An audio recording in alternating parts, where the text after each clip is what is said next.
Here's your daily updates. Newsman Dennis Daily offers his take on the events of the day in another daily video blog. Hi, and thanks again, everybody. Can you see me over here?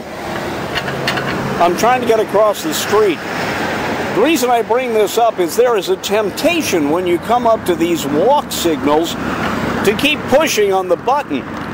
Well, if you know electronics, you know the first time you push on it, a big relay closes, or now with the days of electronics, a transistor fires, and no matter how many times you push on this, it doesn't help. But at least at a lot of intersections now, we have this kind of signal, a signal that does let you cross the street. But it wasn't always that way. You know, back in the days before the automobile, there really wasn't much of a need for the kind of traffic signals we know today. But before the rise of cars and trucks, the prevailing transportation of earlier eras did have its own signaling, such as shipping. There were systems called semaphore. Flags and flag positions could send words letter by letter. And of course, they use flags on ship to designate weather and shipping conditions. The railroads have always had their own kind of signaling. But before the era of the automobile, at intersections in London as far back as 1860, there were primitive traffic signals to regulate horse traffic. They were hand-operated by a poor soul who had to stand in the middle of the street.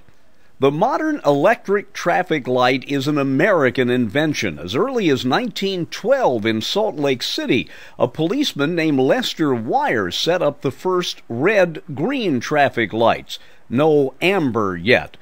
The American Traffic Signal Company was organized in 1914 and put up the first signal in Cleveland at 105th and Euclid Avenue.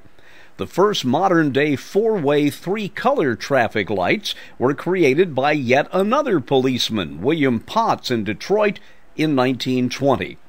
Signals for walk, don't walk started showing up in big cities in the 1930s. Countdown timers on traffic lights were introduced in the 90s. At one time in Australia, there was an interesting traffic signal that looked somewhat like a clock, showing pedestrians and drivers how much time they had left. What a free-for-all it would be without the traffic light. By the way, I mentioned the semaphore. The semaphore signal for N is off to the side and down at a 45-degree angle. The semaphore signal for D is essentially straight up and down. If you put that straight line superimposed over an upside-down V with a circle around it, you get the peace symbol. It was designed in the 1950s with ND, meaning nuclear disarmament. I'm Dennis Daily with your daily news update.